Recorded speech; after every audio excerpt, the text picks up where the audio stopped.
சமூக வலைதளங்கள்ல போட்டு வெளுன்னு வெளுக்குறாங்க அண்ணனை போட்டு. நம் தமிழ் இனத்தின் துரோகி கலைஞர்னு சொல்லி இவனுங்க ப்ரொபகண்டா பண்ணாங்க. அங்க இனப்படுகொலை நடக்கும் பொழுது மக்கள் கொத்து கொத்தாக கொல்லப்படும் பொழுது வேடிக்கை பார்த்தாரு இவங்க நடிச்சாங்க, இவங்களுக்கு தான் காரணம் சொல்லி இவங்க வந்து கம்பு சுத்தி தான் இந்த 15 வருஷம் அரசியல் பண்ணிட்டு இருந்தாங்க. அதாவதுங்க சீமான் தம்பிகள் முழுக்க சீமான் தம்பிகள் அதாவது சீமானை போட்டு பொலன்னு பொழக்கிறாங்க. வேற யாரும் கிடையாது, வெளியாளுங்க பொழந்தா கூட பரவாயில்ல. சீமான் தம்பிகள் சீமானை போட்டு என்ன நீ இப்படி பண்ணிட்டியே, நீ உன்னை எப்படியெல்லாம் நினைச்சிருந்தோம், நீ வந்து நீயே இப்படி பண்ணலாமா அப்படின்னு போட்டு சீமானை பொலன்னு பொழக்கிறாங்க.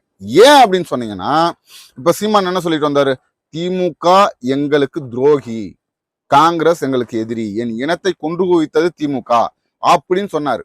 ஆனா இன்னைக்கு என்ன பண்ணிட்டாரு, திடீர்னு போய் ஸ்டாலினை போய் பார்த்துட்டு வந்துட்டாரு. இது எவ்வளவு கேவலமாச்சே, நம்மளுக்கே இதை நினைச்சா கொஞ்சம் அசிங்கமா தான் இருக்கு. இதுக்கு போய் நம்ம எப்படி பதில்லாம் சொல்ல முடியும் அப்படின்னு அணில் குஞ்சுகள் வேணா தவிக்கலாம். சரிங்களா, சீமான் தம்பிகள் சீமானை பொழக்கிறாங்களாம், எவ்வளவு பெரிய கண்டுபிடிப்பாருடா டேய். ஏண்டா கொஞ்சமாவது மனச்சான்றோட பேசுங்க. சீமான் தம்பிகள்னா அணில் குஞ்சுகள் மாதிரி தற்குறிகளா?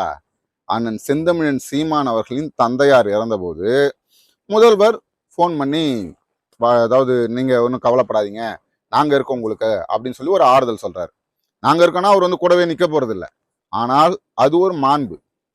அதே போல திடீர்னு முதலமைச்சர் வந்து உடல்நிலை சரியில்லாம ஆகுறாரு, அவரை போய் பார்க்க வேண்டியது தமிழர்களின் மரபு, மாண்பு. சரிங்களா, எதிரி களத்துல சண்டை போடும்போது எதிரி அதுக்காக எந்த நேரமும் கத்தி வச்சுன்னு சுத்திட்டே இருப்பாங்களா?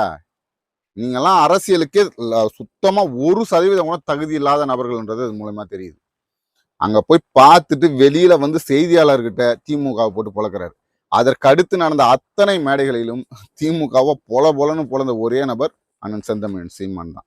சரியா, அதாவது அறிவு இருக்கணும், கொஞ்சோண்டு, அதிகமா கூட வேணாம், கொஞ்சமாவது அறிவு இருக்கணும். அணில் குஞ்சுகளுக்கு அதெல்லாம் இருக்கிறதுக்கு வாய்ப்பு இருக்கா?